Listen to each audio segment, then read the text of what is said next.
What is up, guys? It's Sean here with the Sean O'Delly Football Channel, and I have for you today analysis of the biggest games, in my opinion, for each of the leagues that happened today, and what an absolutely amazing day of football we had.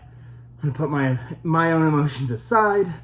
Not a great day for me and my team, but I'm going to go through a few of the leagues and kind of give you the biggest games, in my opinion, and kind of go through the results and kind of give you guys a little bit of analysis. Yeah.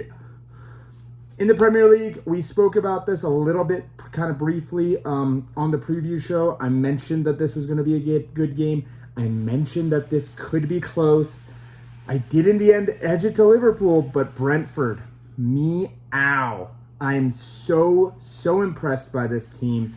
Every single time, they keep doing it over and over again. One sec.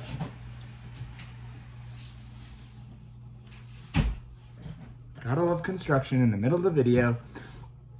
But I'm so blown away by how amazing this Brentford team works together. They play for each other. They play together, united.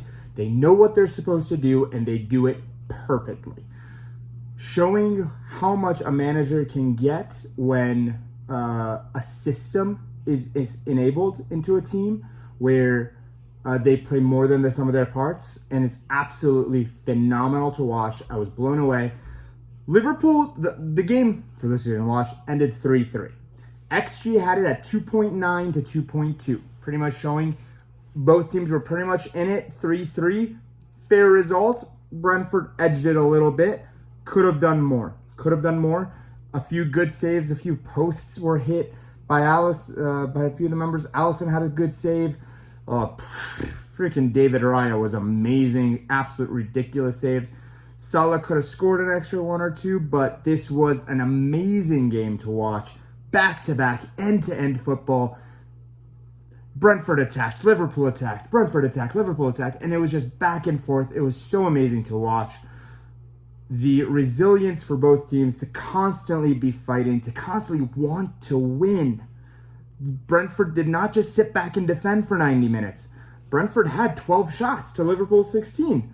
4 of them were on target. This was a very, very even game, in my opinion. Brentford played out of their hearts, and credit to them. Credit to Thomas Frank for what he's done with this team. I've been following them since last year in the championship, kind of slowly, kind of grazingly. I just loved their philosophy and the way they approach football, and they're getting their rewards. I have no doubt that they will stay in the league, and that's all they want. And they will stay, and they're going to be an amazing team, and I'm so happy that these teams get to be in the Premier League now. There's a lot of teams that don't excite me. As amazing as Burnley has been and how good they've done, I'm not attracted to that style of football. That doesn't get me excited. That doesn't get me off my seats. Brentford does. Brentford excites me. I like to see this more, and I hope a lot of other teams will take some notes from what Brentford is doing and re-implement that. Brentford will most likely lose Ivan Toney at the end of the season. Do you think they're worried about that? Absolutely not, because they know they're going to get a good price for him, and they'll be able to reinvest, and they know how to spend money more than any other club possibly in the league. For Liverpool, was this a missed opportunity? You can say yes, mainly down to all the other results in the league. Could have gotten a 3-point lead on everybody else. That would have been really, really beneficial because it's going to be a bumper season. At the moment, there are 4 teams on 13 points and Liverpool on 14. If Brighton wins this weekend, they'd go top of the table. On Monday, I apologize. It's going to be an absolutely bumper Premier League season, and I cannot wait. We will do the analysis show on Monday. Might do it tomorrow. We'll see. Moving on to the Bundesliga. And I could have talked about, the big game was obviously the DFB Pokal. Was between Bundesliga. It's between Dortmund and Gladbach, and the game was not the most With the amount of injuries, both Haaland and Royce got injured. Dahoud got a red card. Not that much excitement. The team that I do want to talk about is, I'm glad that was Leipzig. That result against City, even though they lost 6-3, I think they played well. There's no shame to losing to City. 6 goals conceded is a lot, but I think they played well, actually, against City. And in a different world with better quality players, you could see what Jesse Marsch is trying to do. I'm a fan of Jesse Marsch. I'm a fan of the Red Bull brand and their philosophies on football. And I think they do very, very well. And I think they are patient. They understand what they want. They will give Jesse Marsch time to enable him to see out his vision. And his vision is phenomenal when it works out. Christopher Nkunku is looking absolutely amazing. He's been kind of up and coming for the last few seasons. And this season, he's been on fire. 5 goals in his last 2 games. Can't really ask for more than that. Leipzig beat Hertha Berlin 6-0, 4.2 to 0.34 in XG.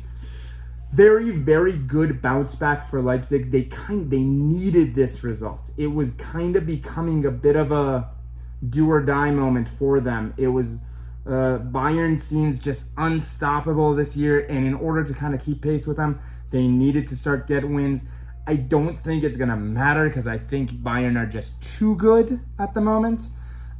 We saw yesterday they won 3-1.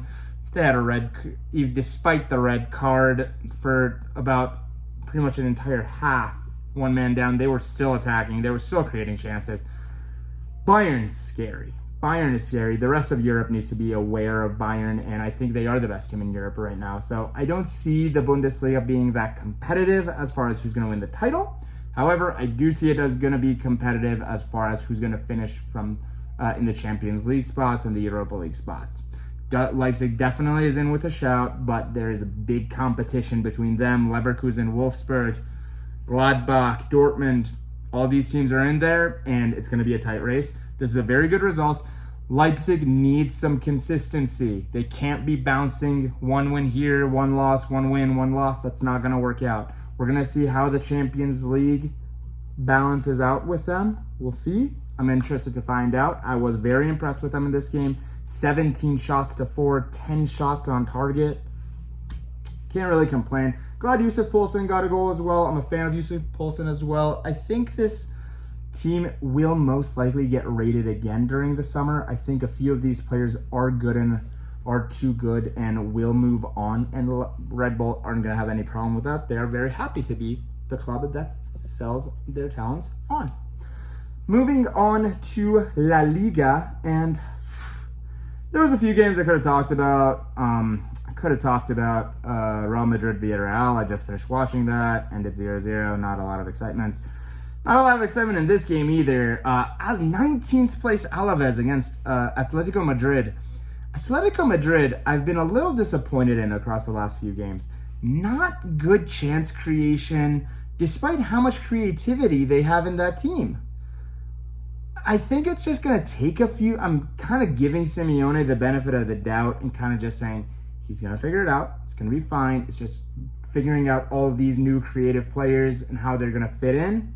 This might take a few weeks. Right now, it's kind of disappointing. This Alaves played fantastic. They defended deep, defended well, and they were good value for their win.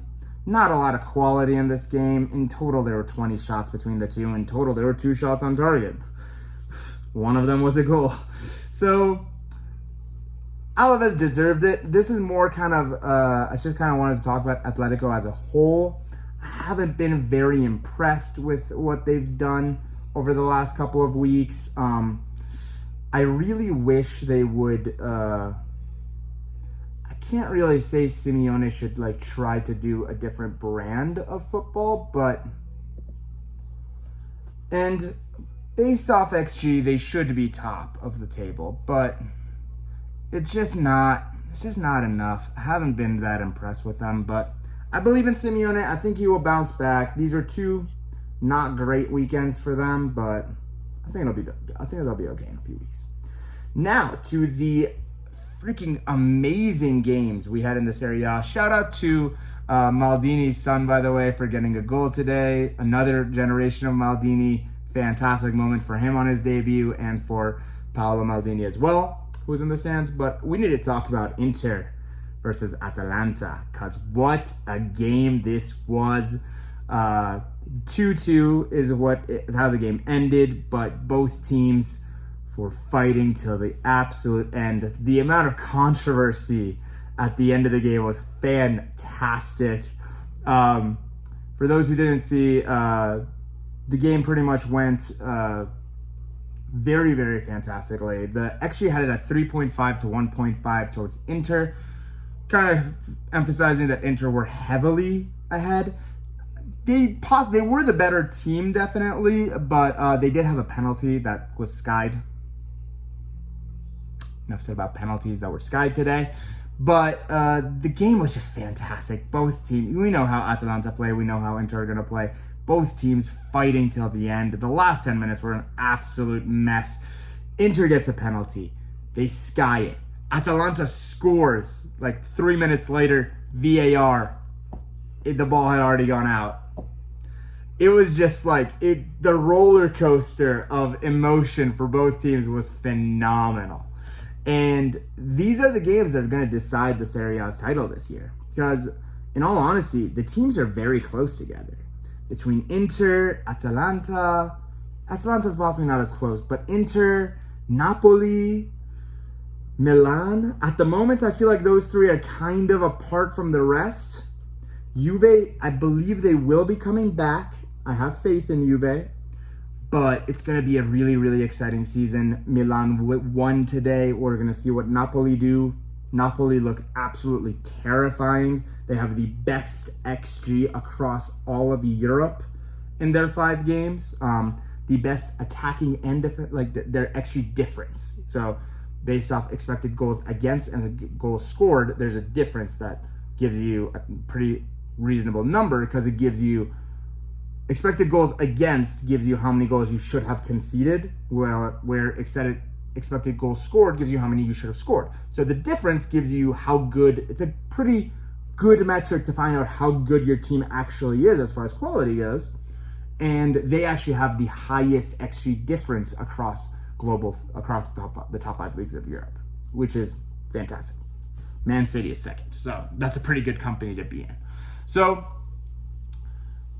I'm very excited for this area. I've mentioned this multiple times, and I think these games are going to be fantastic. I think this game could have easily gone towards either team. Atalanta started a little slow this season. They need to pick it up. They need to get some wins under their belt. Let me just take a look at the table real quick while I'm here with y'all. Milan are first with an extra game played, obviously. Napoli need to play. A win takes them first again. Inter are sitting with 14 points. Roma, a win brings them up to second place as well. Atalanta are in 5th. They are still hanging in there. Lazio, after that amazing start, very, very disappointed in Lazio over the last few weeks. Kind of fell off a cliff. It seems like, I don't know if it's balancing Europa League, but what's going on exactly with Lazio? Hopefully they can figure it out, and Juve, wherever they are, keep looking for Juve. I believe Juve will be absolutely fine. The game's tomorrow against Sampdoria. Lazio play Roma tomorrow. That's the Roma derby. That's going to be a fantastic game. I will talk about that tomorrow, and we will kind of go from there. More than anything else, guys, thank you guys so much for watching. My name is Sean, and this is Sean Daily Football Channel. Talk tomorrow. Bye.